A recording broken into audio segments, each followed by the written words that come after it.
Pues nada, buenas tardes a todos y bienvenidos a este acto de presentación del libro de Jacobo Israel, Los judíos en España.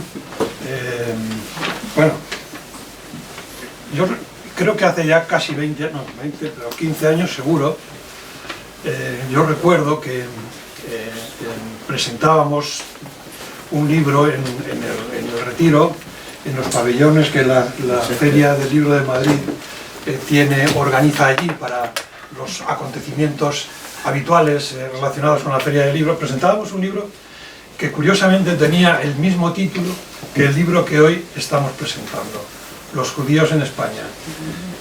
El libro estaba escrito por otro gran hispanista, Josep Pérez, y el mundo sigue siendo pequeñísimo, es un pañuelo, porque, créanme, ¿saben ustedes quién presentaba ese libro aquel día? ¿Quiénes lo presentaban? Pues Jacobo Israel y Jon Juaristi. Bueno, Ricardo García Cárcel también estaba ahí presente, ¿no? Así que, qué curiosidad. Bueno, tuve la satisfacción naturalmente de agradecerles su ayuda, su colaboración y de, bueno, pues, participar con ellos en la misma presentación. ¿Y qué decía yo entonces de Jacobo Israel Garzón? Pues decía lo siguiente: Jacobo Israel es presidente de la Federación de Comunidades Judías de España. Entonces al menos lo era. Es ingeniero agrónomo e informático y al mismo tiempo fundador y director de Raíces, revista judía de cultura. Entonces existía esta revista, creo que ahora sigue existiendo, me alegra muchísimo.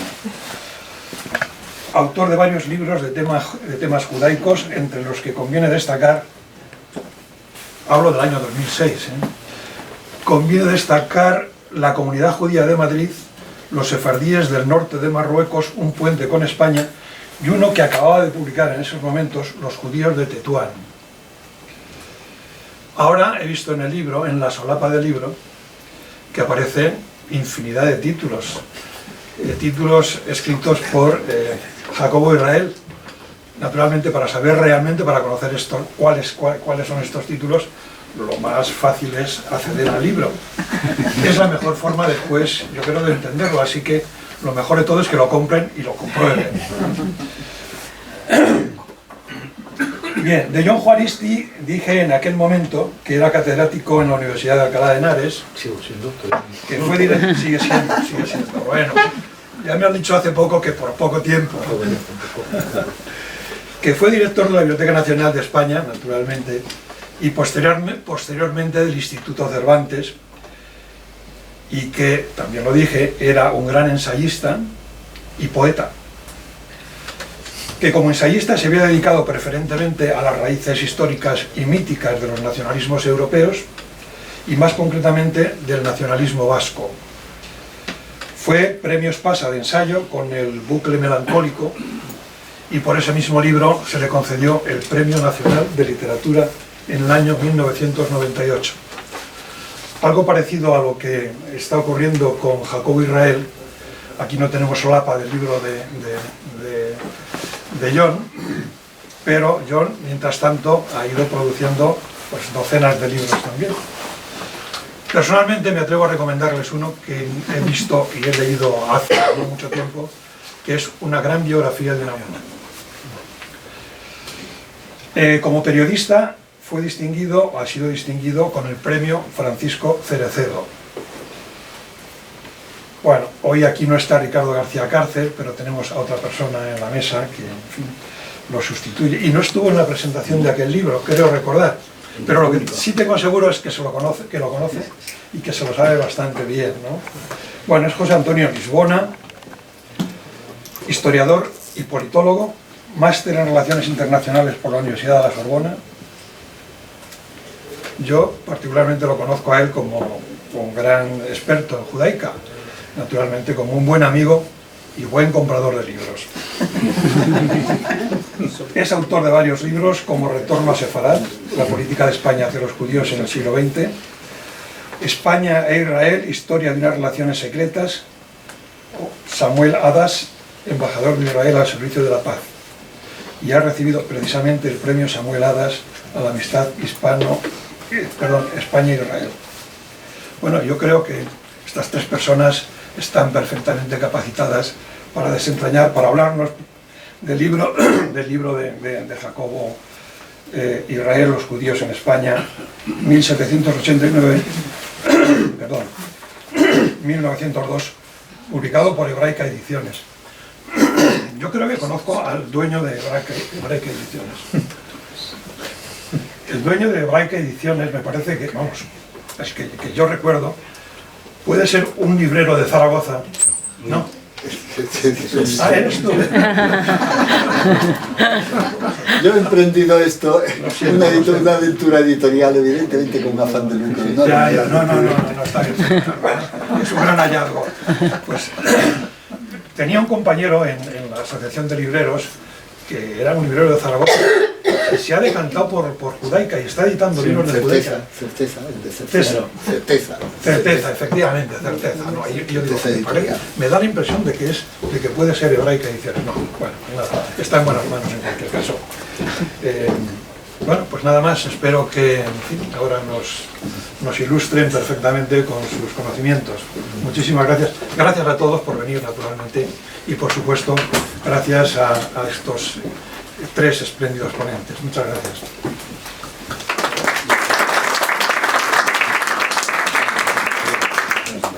Si hay un sitio por ahí. Buenas noches. Yo simplemente agradecer primero a Jacobo que me haya identificado, seleccionado para que sea presentador, uno de los dos presentadores, y a Carlos Pascual agradecer la hospitalidad de Marcial Pons, que es más que una librería, puesto que librerías puede haber muchas, pero aquí aparte de librería es librero. No solamente, como pueden ustedes o podéis ver, tiene una sección específica de Judaica, y aparte de tener librería en el sello editorial de Marcial Pons, también tiene libros históricos sobre la época, vinculaciones con el mundo judío, que son referentes de nuestro sector.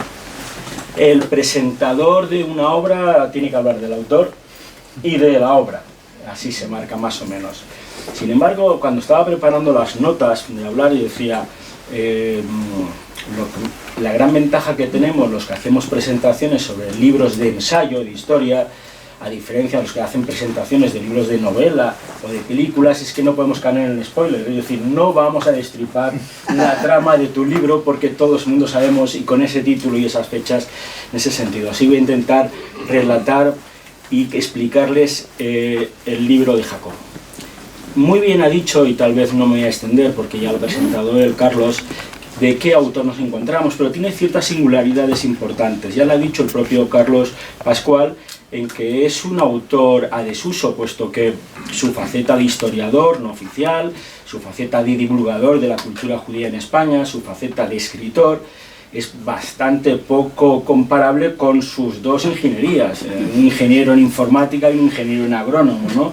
Sin embargo, tal vez hay que decir que en estos años, antes de que fuera director de la revista Raíces, y desde entonces, que ya fue desde el año 94 hasta ahora, han pasado muchos años, y que todos estos años ha dado lugar este libro. En ese sentido, este libro, lo primero que hay que decir, es una obra de casi toda una vida, en el sentido, puesto que este libro está lleno de artículos y otros libros que tenía, y que él muy bien ha ido cosiendo, ha ido confeccionando y ampliando, porque lo bueno que tiene este libro es que, como ya diré más tarde, es una obra maestra, en el sentido de que no solamente tenemos todo lo que ha escrito sobre esa época, tanto en la revista Raíces, sino como en otros libros, sino que él ha ampliado y lo ha documentado de forma muy rigurosa.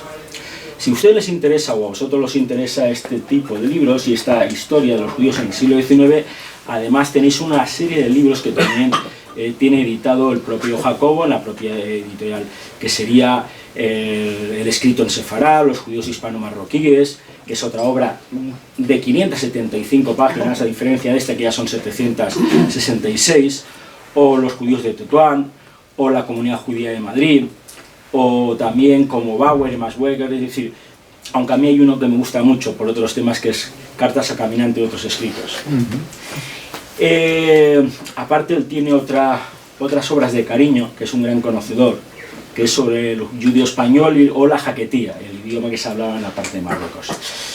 Entrando ya en el libro, Los judíos en España, 1789-1902, como he dicho antes, es una obra de 10 años, dice él, pero yo creo que es de toda una vida.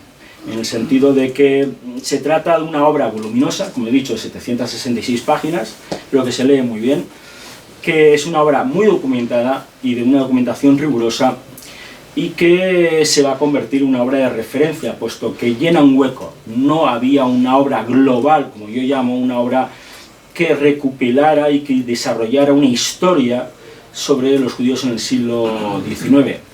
Y en ese sentido, pues me siento un poco, digamos, heredero, puesto que yo escribí Retorno a Sefarad, que ya en el año 91, 92, 93 era una obra global sobre los judíos en el siglo XX, y efectivamente había otras obras, artículos que luego mencionaré sobre el siglo XIX, pero no existía una obra, digamos, de consistencia y que fuera, digamos, de obligado consulta, como va a ser este libro, porque llena un vacío que había en la historiografía sobre los judíos en esta era, en la era moderna y contemporánea de España.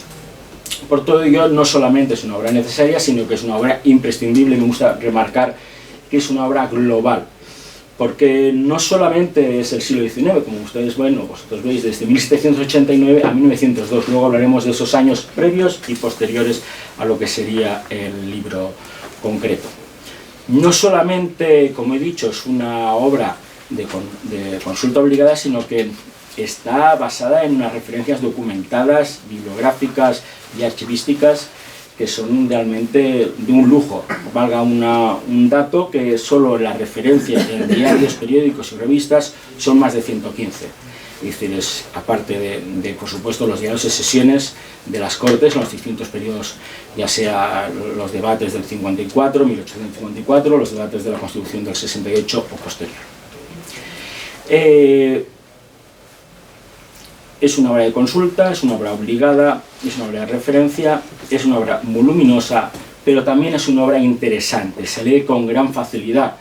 No es una obra, no parece ser una obra de un ingeniero informático ni de un agrónomo. Y sobre todo porque, a pesar, como he dicho, de que muchas de las facetas, y cuando uno lee el libro de Jacobo, encuentra muchos de sus anteriores escritos, pero son escritos que han sido actualizados, han sido ampliados y han añadido muchas historias con muchos perfiles desconocidos hasta ahora. Es una obra trabajada y que efectivamente no solamente ha cosido muy bien lo que tenía ya escrito, sino que la ha ampliado, como luego veremos, y diré algunas pinceladas muy concretas. Y decía que llenaba un hueco porque efectivamente sobre este periodo del siglo XIX no había una obra completa.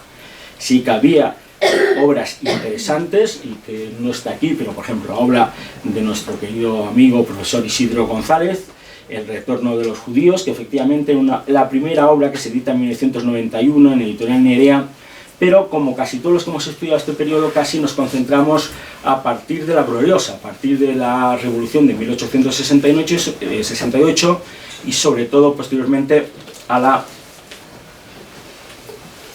Constitución del 69, puesto que la Constitución de 1869 es la primera que en España es de la libertad de culto, la libertad religiosa, y a partir de entonces existe gran parte de artículos o obras de referencia sobre la actitud de nuestra administración o de la sociedad hacia el mundo judío, y luego pinceladas sobre el censo de 1877 también. Aparte del libro de Isidro González, otros dos libros también de una profesora, joven profesora, que desarrolló su doctorando, que fue Mónica Manrique Escudero, Los judíos ante los cambios políticos en España, 2016, y el proyecto de regreso de los judíos a España en el siglo XIX, 2018, también es otra obra que realmente son iniciadoras a este libro global, pero que no tenían un componente tan completo como el que ahora desarrolla Jacobo.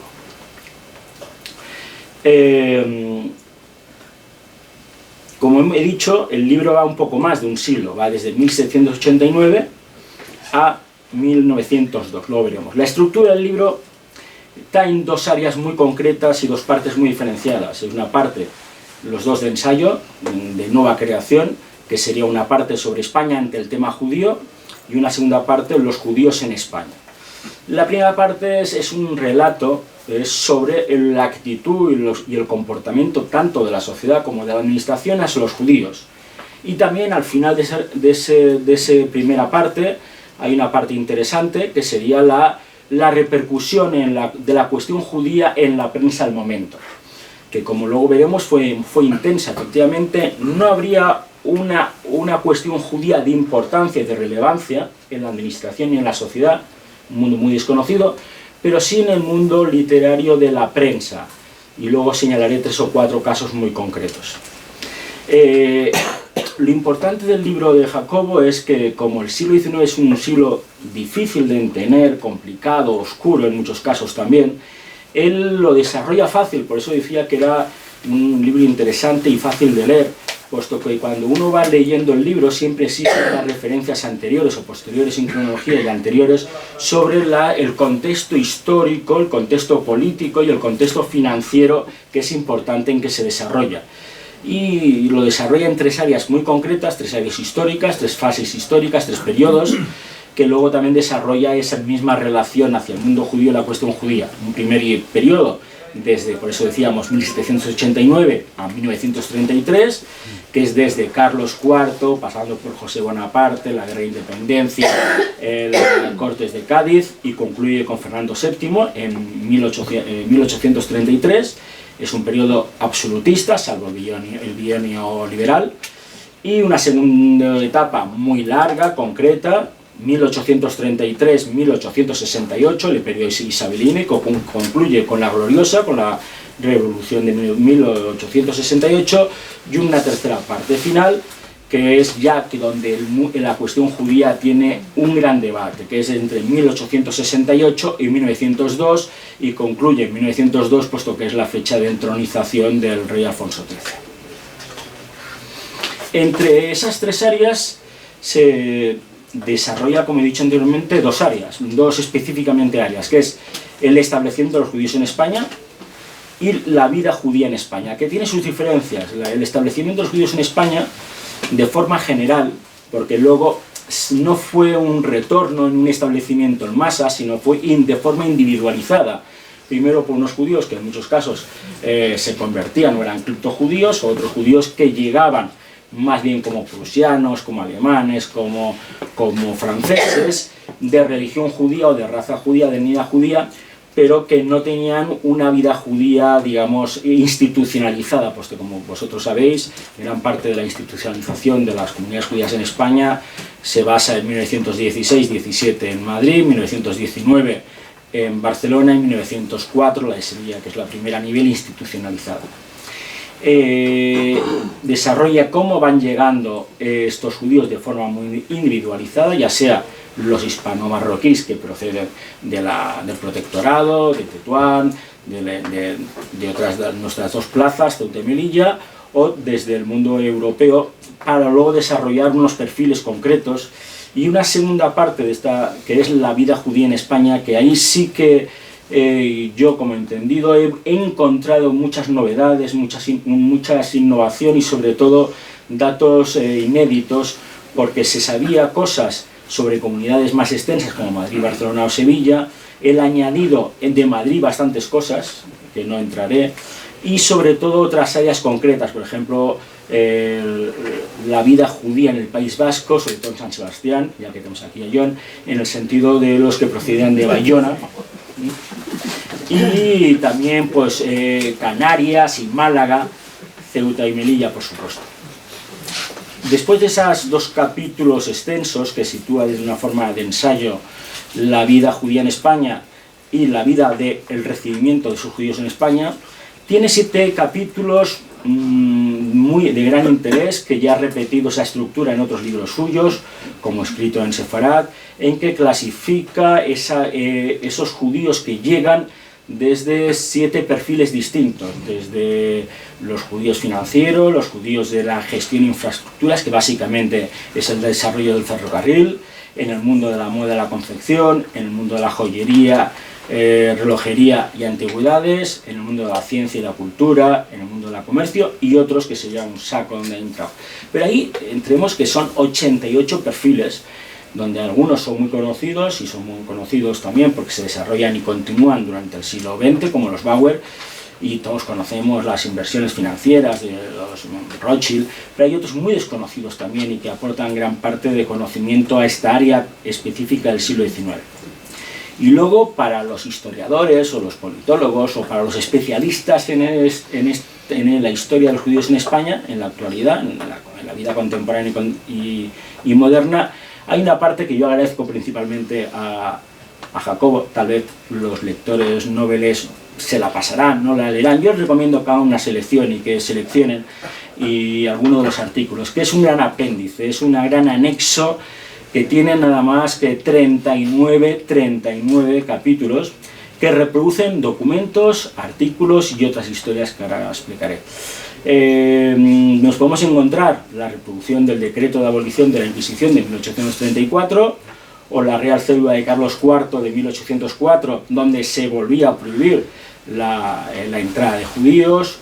Podemos encontrarnos una carta del rabino Philipson de Alemania que envía a las Cortes en 1857.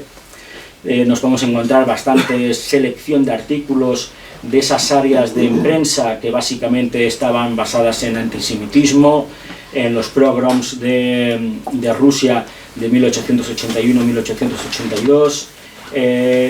Otra cosa novedosa que yo conocía un poco, pero Jacobo me ha descubierto más, que es las acusaciones sobre el asesinato ritual en Damasco de 1858, y que después de leer lo que ha escrito Jacobo y después de leer los resúmenes de prensa, pues fue bastante, digamos, repercutido aquí en España. Y por supuesto algo que no podía faltar es cómo en la prensa española incide todo lo que sería el caso Difuso, el caso de Izola, ¿no? Esos son áreas muy específicas en esta tercera parte de esos 39 anexos. Y hay un último que parece significativo, es un poco más anecdótico, pero primero tiene un gran trabajo y tiene una cierta importancia porque es de la propia mano del propio Jacobo, que se ha ido cementerio por cementerio, ya sea Madrid, ya sea Sevilla, ya sea Ceuta, ya sea Melilla, y ha ido recopilando todas las lápidas y todas las inscripciones para identificar las fechas de enterramiento, con lo cual eso es una parte como historiador que determina muy bien cuál era la presencia, y eso es un último anexo que demuestra un verdadero vademecum de las personas que entonces vivían. En resumen, entre estas 766 páginas nos encontraremos dos áreas muy concretas: historia sobre la cuestión judía en España en el siglo XX, y figuras y perfiles del siglo XIX, y figuras y perfiles de estas 88 personas que destacan por ser judíos. Como he dicho anteriormente y al principio, llena un hueco, era necesario, ahora será imprescindible. Estamos entre una obra que es digamos, global, porque cubre una zona histórica de España y un área concreta de los judíos en España que era totalmente desconocida, que la ha ampliado con rigor, con documentación, y solo me cabe decir que agradecer el esfuerzo realizado y felicitar por el resultado. Muchas gracias.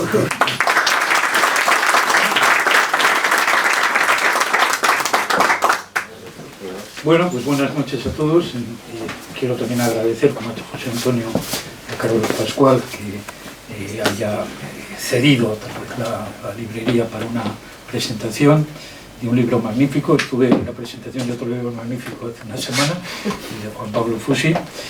Y también, como José Antonio, tengo que decir que para mí ha sido siempre Marcial Pons, Humanidades, es una referencia importantísima, ¿no? Mucho antes de venir a Madrid, de mis visitas esporádicas a la capital, cuando era un niño de provincias, que daba clase en una facultad del País Vasco, pues solía venir, cuando venía a Madrid, hacía la visita preceptiva a Marcial Pons, a ver qué novedades había, y que merecía la pena llevarme de Madrid, ¿no? Bien, cuando ya me instalé en Madrid hace 20 años, me instalé aquí cerca, en la calle Carranza, donde nació mi hijo Íñigo, y entonces lo sacaba a pasear, lo traía al parque del Valle, del Valle Suchi, y con ese pretexto pues en realidad lo traía aquí a que se culturizara cuando tenía un añito, 2 añitos, en fin, a visitar la librería conmigo. Quedaba siempre los sábados con Uriel Macías, que está por aquí, y con el pretexto de sacar a los niños a pasear, entonces yo sacaba a Íñigo y traía ya él, que era pequeñito de la mano. Entonces hacíamos también la visita, digamos, obligada a Marcial Pons. Sin embargo, tengo que decir que con todos estos años en los que he sido, digamos, un adicto a Marcial Pons y un cliente fiel a Marcial Pons, no he participado casi nunca en presentaciones en esta librería, bueno, salvo la de Josep Pérez, que fue en el Retiro, el libro sobre los judíos en España.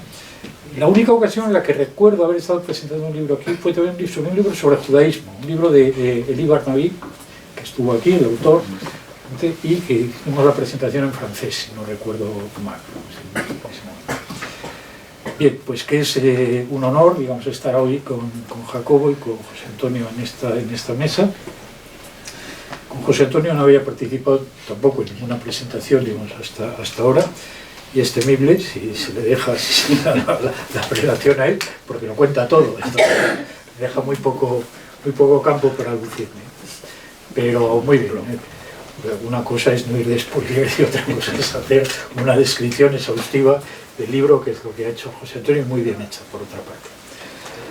Bueno, yo creo que el título de este libro podría haber sido otro, podría haber sido Los judíos en la Revolución Liberal Española, porque de eso trata fundamentalmente. Es decir, ¿qué pasa, digamos, con la Revolución Liberal Española? El decreto de expulsión de marzo de 1492, que sigue vigente prácticamente hasta el sexenio, y los judíos que van llegando, que van volviendo, digamos, que van llegando, digamos, a España, porque lo que no hay es un regreso de los judíos que se fueron. Aquellos murieron, algunos de sus descendientes vuelven, pero Jacobo no solamente trata, digamos, del regreso, digamos, entre comillas, de los judíos sefardíes, sino también de la llegada de judíos centroeuropeos, de judíos askenazis, etc., que son los que, por otra parte, hasta por lo menos la guerra de África, hasta el 59,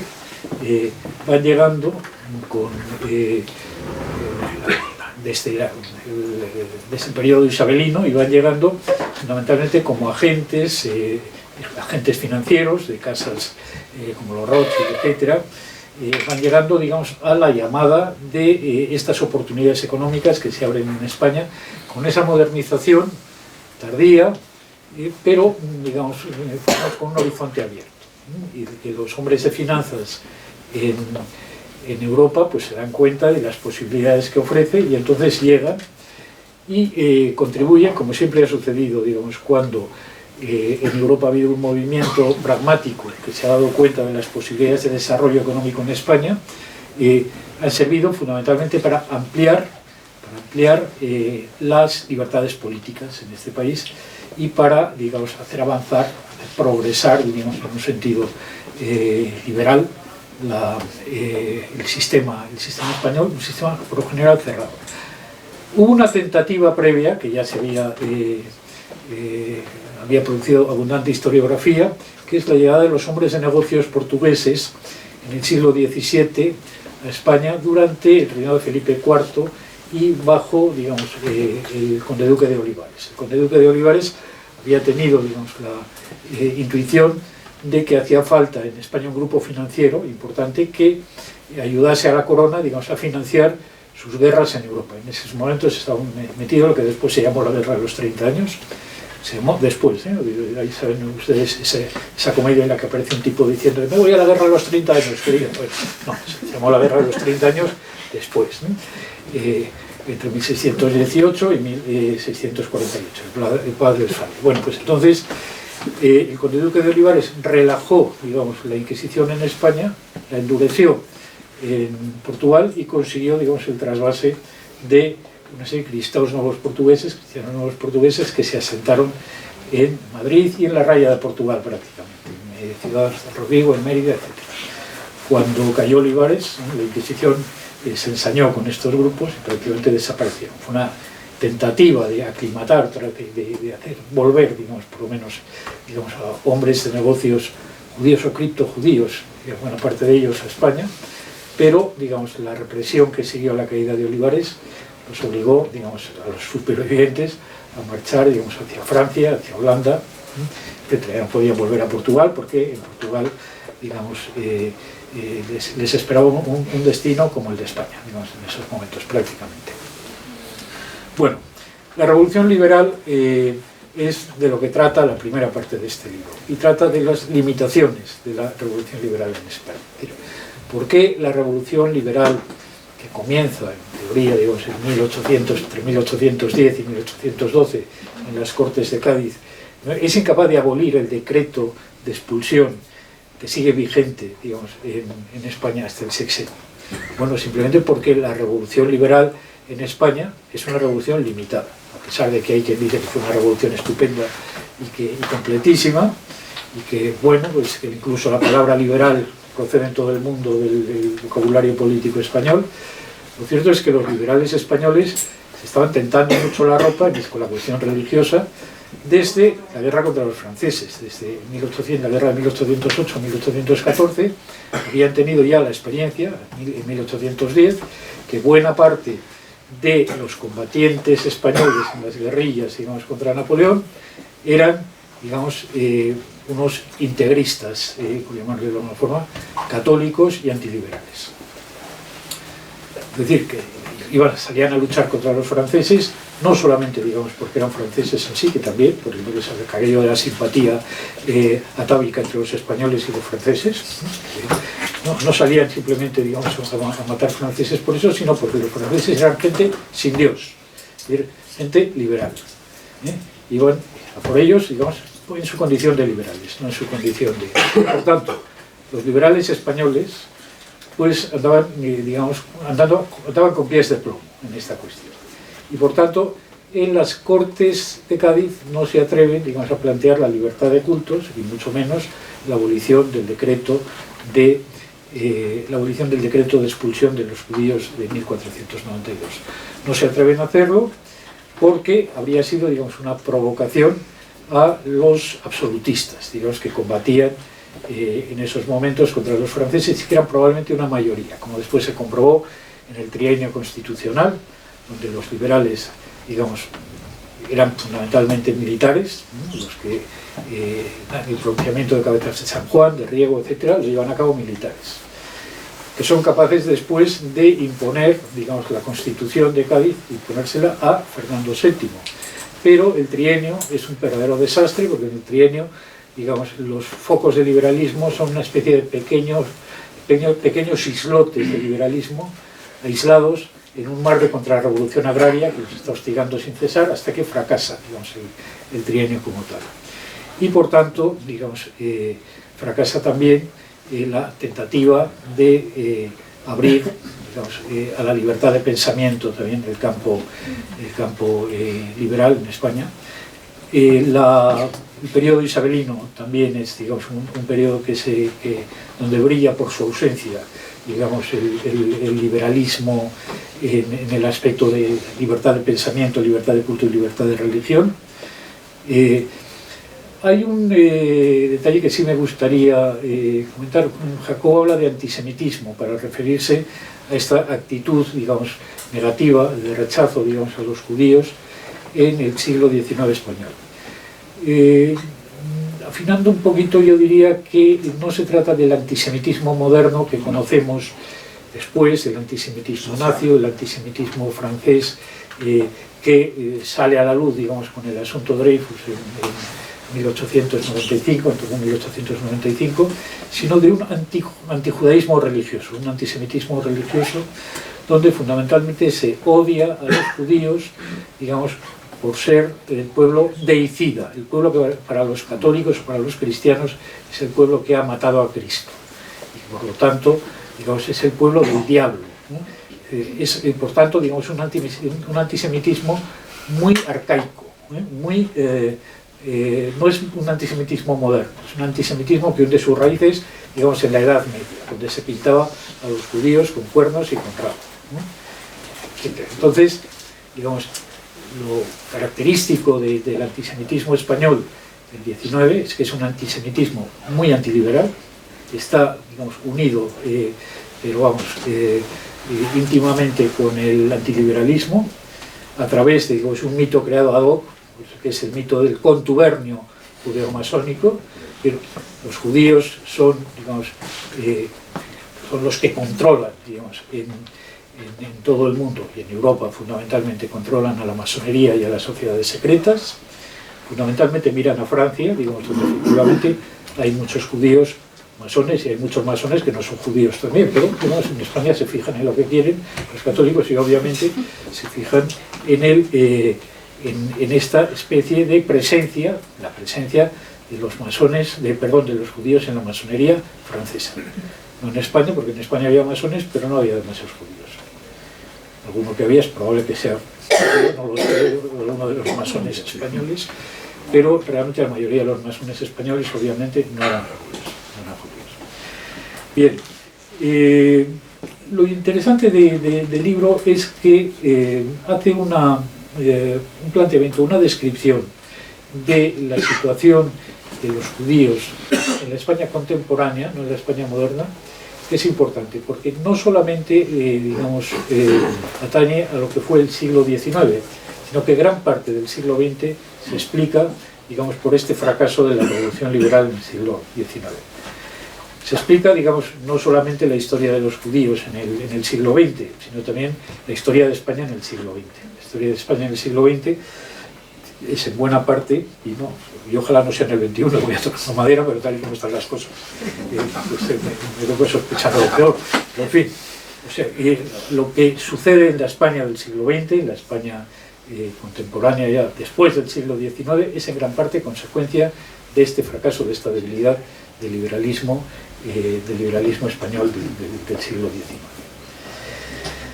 Bien, en cuanto a la exhaustiva relación de personalidades judías en la España del siglo XIX que hay en el libro, solamente tengo que unirme a los elogios que ha hecho José Antonio del trabajo que se ha tomado Jacobo, digamos, para esta especie de inventario de historias de judíos, que lo emparentan de alguna forma con una forma de hacer la historia no profesional, que yo tampoco soy historiador profesional, pero soy historiador. Jacobo no es historiador profesional, pero es un gran historiador. Entonces, mis historias han sido siempre historias de personas, de personalidades. De alguna forma esto lo aprendí con algunos de mis maestros, con el historiador Alfonso Lazo, por ejemplo, en la Universidad de Sevilla, que fue uno de mis profesores, y que ha hecho, por ejemplo, historias de falangistas en el sur de España. Historias personales que iluminan bastante, digamos, toda la época del franquismo, por ejemplo, o que iluminan la del nacionalismo vasco en el siglo XX, en mi caso, o en el caso de Juan Pablo Fusi, por hablar de la presentación última del libro de Juan Pablo aquí, a través de esas 30 biografías que acaba de presentar, como una forma de historiar el siglo XX, a través de 30 biografías. Bien, las semblanzas biográficas que introduce en su libro Jacobo, estas casi centenar, bueno, 80 y pico, semblanzas biográficas, son también, digamos, una forma de hacer la historia del siglo XX, a través de biografías de judíos. ¿Por qué? León Poliakov, que es uno de los grandes historiadores del siglo XX, es un historiador del antisemitismo, ya decía, con acierto, a mi juicio, que hacer la historia de los judíos, o hacer la historia del antisemitismo, en cualquier caso, es lanzar una mirada sesgada sobre la historia de Europa y mostrar, digamos, algunos aspectos importantes y decisivos de la historia de Europa que no aparecen, digamos, en las historias al uso, porque al historiador convencional se le escapa. Sin embargo, el historiador que está ocupado, digamos, de la problemática de los judíos en la Europa contemporánea, en la Europa liberal, o en la Europa socialista después, etc., supone iluminar, digamos, aspectos olvidados, puntos ciegos, digamos, de esa historia. Yo creo que esto es lo que consigue Jacobo hacer en este libro. Es decir, ¿qué es lo que ilumina? Ilumina las insuficiencias, las limitaciones del liberalismo español, de la revolución liberal en España. Una última cuestión, y ya le dejo la palabra. Me ha gustado especialmente, obviamente, el artículo sobre los judíos en Bilbao, no en San Sebastián. Yo en San Sebastián no tengo ni idea porque soy de Bilbao. Pero lo de los judíos en Bilbao, donde me cita muy generosamente, digo, es un libro mío sobre la invención de Bilbao a través de la literatura, donde participan algunos de estos posibles judíos que llegan a Bilbao, familias que llegan a Bilbao en el 19, que llegan todas, digamos, de la zona de Bohemia, de Alemania, etcétera, que posiblemente están emparentados entre ellos y que se hacen, que ocupan, diríamos, unos gremios comerciales antes de lanzarse a las finanzas. Estos grupos centroeuropeos, de familias centroeuropeas, obviamente ya muy mezcladas con los vascos, los autóctonos, etcétera, etcétera, y grandes amigos míos en muchos casos, digamos, sus descendientes, los amanes, los amanes, como dice Jacobo, que decían en Bilbao, lo más importante son los ingleses, los alemanes y los amanes. Los amanes son una familia que, importante en Bilbao. Joaquín Almunia es amán por parte de su madre, el segundo apellido. Pero en fin, efectivamente, Jacobo lo que hace es resaltar la importancia de estos grupos, que son los grupos que llegan tardíamente, llegan ya, digamos, a finales de la época isabelina, pero que son unos grupos muy activos, ¿no? Y unos grupos que, importantísimos, digamos, en el momento de la revolución económica e industrial, digamos, en el País Vasco. Aunque, como digo, se instalan, diríamos, en industrias y en comercios de menor monta, alrededor de las industrias importantes, que son las primeras siderurgias, etc., pero se hacen, por ejemplo, con la ferretería en el País Vasco. Bueno, pues bien, efectivamente, como dice Jacobo en ese capítulo, todavía en Bilbao, en el Bilbao de mi infancia y mocedad, como diría Unamuno, todavía se seguía considerando a estas familias judíos, en muchos casos. Hay en una tesis doctoral de un señor que fue, digamos, alcalde de Bilbao y después asesinado por ETA, Javier de Ibarra y Berger, que hizo su tesis doctoral publicó su tesis doctoral en 1948, Política Nacional en Vizcaya, entonces donde cuenta prácticamente, digamos, la historia de la derecha dinástica en la Restauración, durante la Restauración. Entonces, habla a propósito de uno de estos primeros diputados nacionalistas, que se llama José Horn, H-O-R-N, dice, el judío Horn, ¿no? Todavía en 1948, el judío Horn estaba, y los nacionalistas aceptaban, decía, el Lazarillo Maqueto de Sabino Arana, José Ramón de la Sota, y después el judío Horn. Eran los hombres que, según Ibarra, estaban moviendo el mundo del nacionalismo vasco en esos momentos. En el libro aparece como Horn, yo creo que es una rata, pero bueno, es Horn, O-R-N como cuerno, en principio. Y como digo, es uno de los capítulos que a mí me ha parecido más apasionante. Lo de San Sebastián, pues ya se sabe, San Sebastián es una especie de la corte del verano, tiene mayor importancia. Fuera del verano San Sebastián no existe, tiene unos montes pequeñitos y unos cocineros que estropean las tablillas, nada más.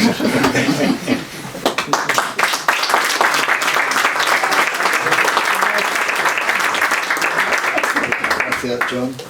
Bueno, yo también quería empezar dando las gracias a Carlos Pascual por albergar este acto en este templo del libro, porque es un templo del libro, tal como están quedando las librerías en Madrid, esto todavía es el templo del libro. Y dar las gracias a mis amigos, a Antonio y a John, y daros a vosotros las gracias por asistir a pesar del mal tiempo, que yo siempre digo que el mal tiempo me importa mucho a los españoles. Yo me gustaría hacer una observación. Es verdad que yo quería con este libro, digamos, llenar un vacío. Llenar un vacío, yo valoré mucho la obra de Caro Baroja de los judíos en la España moderna y contemporánea. Pero me di cuenta rápidamente de que eran los judíos en la España moderna, porque de la edad contemporánea prácticamente no trataba nada. O trataba muy poco y muy ligeramente. Y entonces fue en gran parte ese intento, y lo digo en el prólogo, lo que intenté hacer aquí. Pero claro, para intentar entender una historia hay que entender el contexto en el que se mueve. Y yo creo que el siglo XIX español, que es un siglo, digamos, increíble en muchos sentidos, porque es el del cambio, es el del liberalismo. Cuando la gente cree que son los liberales, y digo yo, los liberales son una mezcla de dos, el liberalismo británico con el librecambismo y el liberalismo francés con la libertad de los derechos humanos y de esto. Y, por otro lado, la modernización de España, porque este es en realidad es lo que generó oportunidades. Los que entienden de economía saben que cuando algo se promueve, cuando algo está atrasado y va a iniciar un proceso, esto genera muchas oportunidades. Y aquí se generaron oportunidades, evidentemente, en la España isabelina, fundamentalmente, y en la España posterior. Ahora bien, el tema liberal, ¿por qué el gobierno isabelino pactó de alguna forma con esos liberales tímidos? Porque los liberales de comienzo del siglo, así como el liberalismo al final del siglo ya empieza a tener una posición mucho más europea en cuanto al liberalismo, el liberalismo de todo el comienzo es un liberalismo todavía muy pedece, vamos a decir, donde y además se ve en las cortes que se discuten las constituciones, los liberales tampoco son tan liberales, ni mucho menos, o por lo menos no se atreven a serlo. A final del siglo sí, yo creo que hay un antes y un después, que curiosamente sobre el tema judío, el antes y un después está con un tema que fue el affair del niño Mortara, que fue un niño secuestrado por la Inquisición Pontificia y que le obligaron a convertirse. Y ese efecto sí afectó ya al liberalismo a partir de entonces y fue ensayando progresivamente un camino hacia ser un liberal más, digamos, europeo en algún sentido. Pero también el mundo isabelino se acercó a los liberales por un motivo, porque es que su contrario, que eran los carlistas, se habían acercado a los otros, a los absolutistas, era iglesia e inquisición, es decir, y mantenimiento de las condiciones de las clases privilegiadas.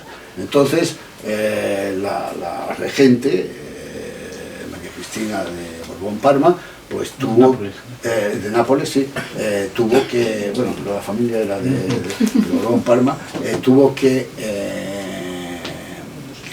pactar con los moderados y con los liberales, porque los otros estaban con los retenimientos. Y esto es lo que llevó a los liberales a participar en el poder en el país. Y efectivamente, de la misma forma que el conde duque, lo primero que se encontraron es que tenían que ganar una guerra contra el carlismo, con unas arcas absolutamente vacías. Y entonces fue ahí cuando tomaron la decisión muy rápida, en julio de 1834, de anular el decreto de la Inquisición, no el del decreto de expulsión, sino el decreto de la Inquisición, porque las Cortes de Cádiz no anularon la Inquisición, lo sustituyeron por las juntas de fe, que es como decir, como digamos, digo diario, es decir, pero los únicos que en realidad anularon la Inquisición fue Napoleón de Chamartín, es decir, con los decretos de Chamartín, y fue en 1834. Y qué casualidad que tiene la historia, porque claro, saber que en julio de 1834 se anula el decreto de la Inquisición, y en agosto de 1834 está aquí Lionel de Rothschild, el hijo de Nathan de Rothschild, negociando una deuda con el Estado. es una casualidad, claro. Algunos pensarán que es una casualidad, yo no pienso que sea una casualidad. Pienso que se necesitaba dinero para ganar la guerra y que ya no importaba que fuera ni judío o protestante. Luego, posteriormente, se dieron otras oportunidades también por el Estado, en el bienio constitucional, cuando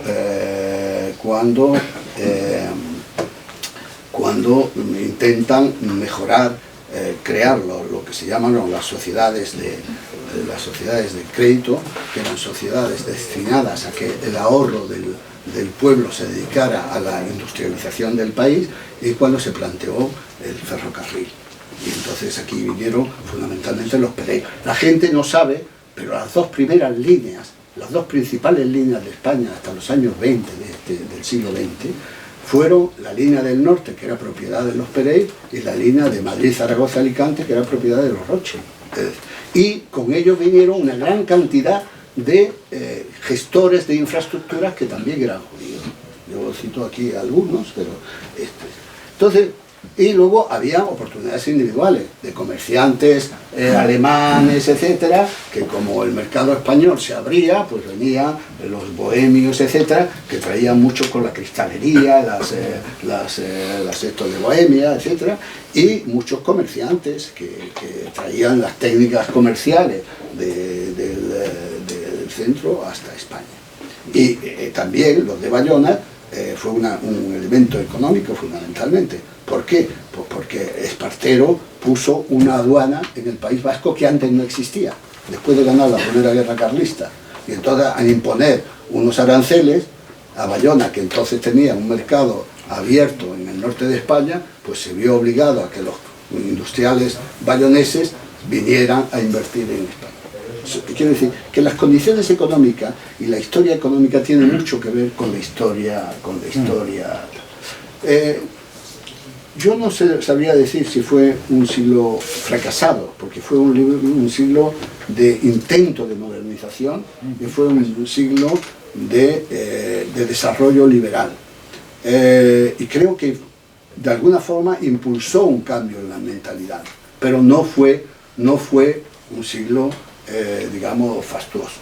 Pero bueno, es decir, fue muy difícil y todo el camino estuvo sembrado pero entre esta siembra los judíos pudieron venir a España de forma individual, algunos centenares, tener sus cementerios como en Sevilla o como en Ceuta y en Melilla, tener sus sinagogas en Ceuta y en Melilla, en Sevilla no, es decir, y ya la institucionalización vino en el siglo XX. Pero es curioso porque yo doy datos de los primeros actos religiosos judíos que tienen lugar de forma privada. Por ejemplo, el primer rollo del Pentateuco que viene en el año 1869, es decir, la primera niña bebé judío nacido en España de 1845. El primer enterramiento de un judío tiene lugar en un cementerio que les recomiendo ver, que es un cementerio Recoleto en Madrid, que es el cementerio británico, que es el cementerio que se abría para no solamente para los anglicanos, sino para los no católicos, y es de 1854. Quiero decir que hay elementos que dicen que sí, que había una vida de alguna forma judía que se llevaba a cabo en el hogar, porque los judíos tenemos también muchos digamos, actos familiares, y es una religión personal, es decir, de hecho es la conciencia individual frente al Señor lo único que les determina, y el texto, ¿no? Es decir, es un texto y una. Bueno, esta es la historia que yo he pretendido hacer, y voy a decir una cosa que esto nada más que lo puedo decir, que me he divertido mucho. Me he divertido mucho escribiéndola porque encontré algo que lo sabéis, los hilos conductores de esta historia, que no es tan fácil, pero que tiene que tener en cuenta los temas ideológicos, los temas económicos y los temas políticos en todo este contexto. Y nada más, espero que el que lo lea se divierta también, ¿no? Es decir, sé que es un tocho de 770 páginas, pero es un libro de consulta, es un libro para leer algunos capítulos, y es un libro en que algunas partes pues son interesantes. Me ha llevado mucho trabajo, porque eso de ir a los cementerios y tal no es tan sencillo, es decir, o ir al Museo del Ferrocarril, o ir a... Y he tenido el apoyo de mucha gente que también me ha dado entradas, etcétera, y que me ha permitido. Hay un esto de agradecimientos grande. Tengo que decir que en París fui a la biblioteca de la Alianza Israelita Universal, que fue la institución judía internacional más importante del siglo XIX, y que tenía mucho interés y que tiene algunos artículos realmente interesantes, algunos de los que he traducido yo aquí, como un informe de Jules Land sobre los judíos en España en 1859, o otro informe de 1868 o 69 sobre la idea de que España no era un país para que hubiera una inmigración judía masiva ni por oleadas, pero que sí era un país en el que podían venir individualmente, como así fue y como así ha sido la historia. Hasta el siglo XX, en realidad, con los refugiados de la Primera Guerra Mundial, o los que salieron del protectorado, o los que vinieron de la Argentina, de la Junta Militar, pues no ha habido una oleada, mínimas oleadas de inmigración. Nada más, muchas gracias a todos ustedes por venir.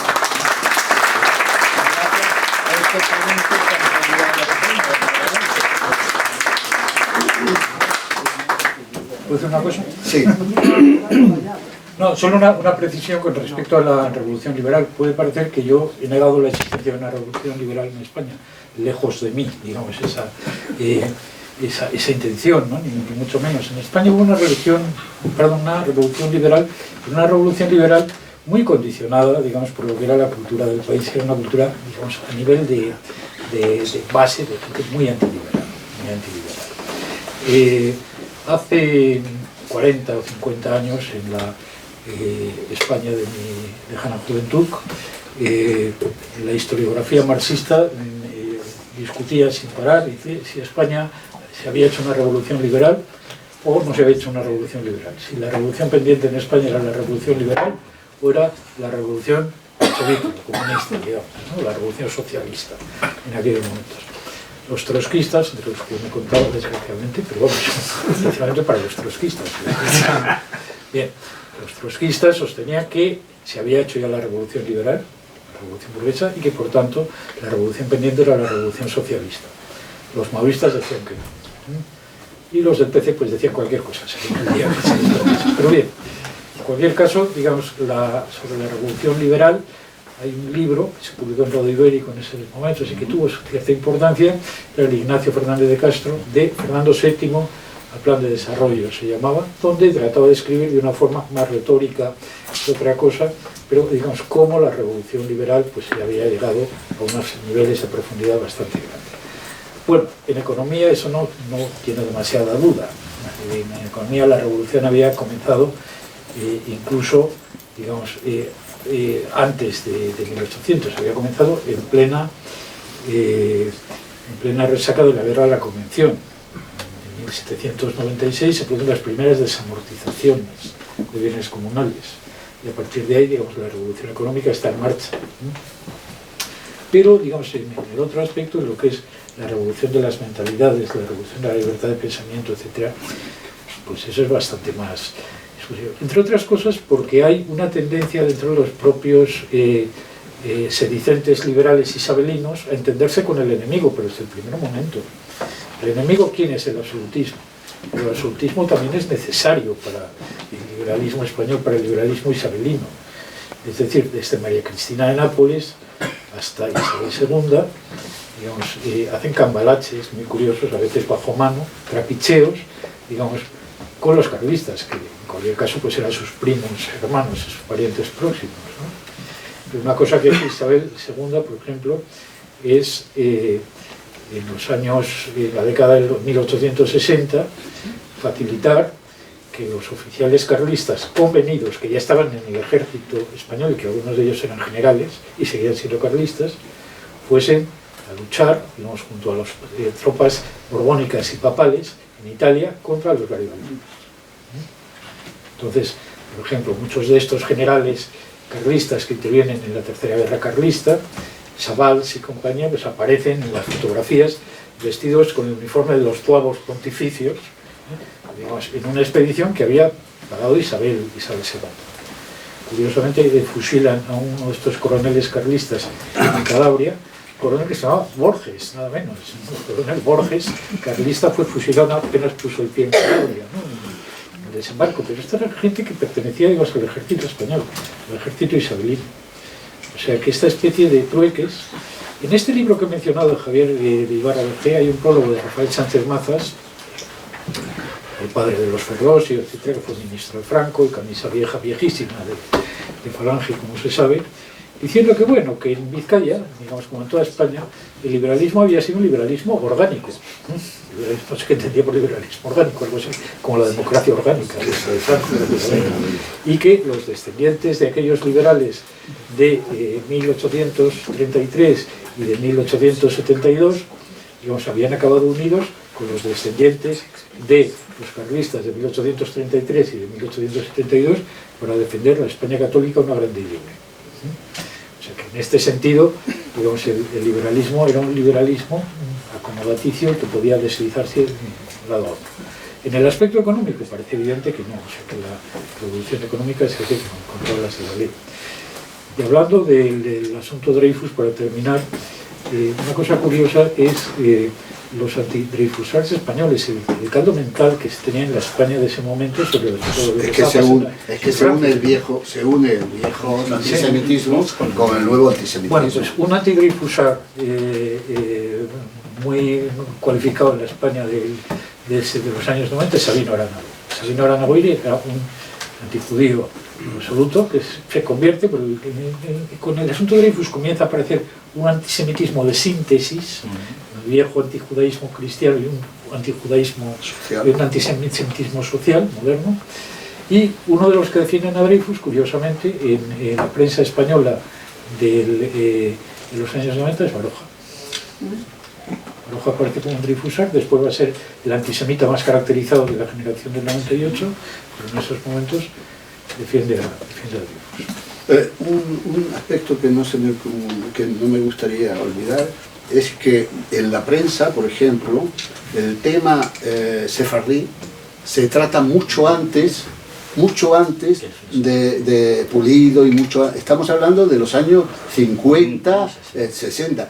Interesantísimo también son las notas que tiene sobre la prensa de los que acompañaron a las tropas españolas en Tetuán, que hace una descripción, digamos, de los judíos de corte antropológico interesante, en la que evidentemente la vieja mentalidad subyace, pero en algunos, y esto se nota, en algunos de los comentaristas, sobre todo los que permanecieron mucho tiempo, hay un cambio de actitud a lo largo de los 2 años, conforme van conociendo y se van acercando a las personas, que en el fondo la historia sin la historia de las personas tampoco es una historia.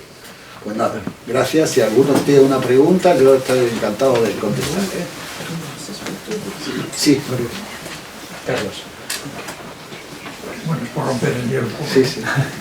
Vamos a ver. Creo que fue en el año 1929 que se instala en España la CIAP, sí, la Compañía Iberoamericana de Comunicación. El primer trace editorial de España. Como saben, pues en esos momentos produjo una gran revolución en el sector editorial, en el sector librero, compró librerías, compró editoriales, y sobre todo lo que hizo fue regenerar el tema de los derechos de autor, contratos de derechos de autor, algo que aquí no se conocía en absoluto. Es decir, parece que el financiero de la CIAP era la casa Bauer, y que la casa Bauer con la imposición o con el desarrollo de la CIAT en España, pues tuvo un gran quebranto económico. El libro nunca ha dado mucho dinero, no el libro nunca ha dado mucho dinero. Quiero decir, ya sé que no llega ahí pero vamos, ¿qué te parece? ¿Cómo Sí. ves el tema? No, sí, es verdad, es decir, es una historia curiosísima, pero es así, es la Casa Bauer, junto con un editor, con Ortega, los que generan el primer tras editorial, pero que desgraciadamente cae en picado. No me acuerdo el nombre porque de vez en cuando se me olvida, pero hubo un autor que decía que la quiebra de la Casa Bauer, al poner a disposición del público en el año 31, 32, libros baratísimos, generó muchísima cultura, verdaderamente. El mundo del libro, de arriba abajo, desde las librerías o las editoriales. Sí, pero que su quiebra, al poner a disposición todos los fondos, transformó cultura. Muchas gracias. Gracias a usted. Tenemos un ratito, Bueno. pero como 10 minutos. Vale. Bueno, si alguien quiere comprar el libro, está a disposición, aquí lo tiene y... Sí, casi mejor abajo. Abajo. Abajo tenemos la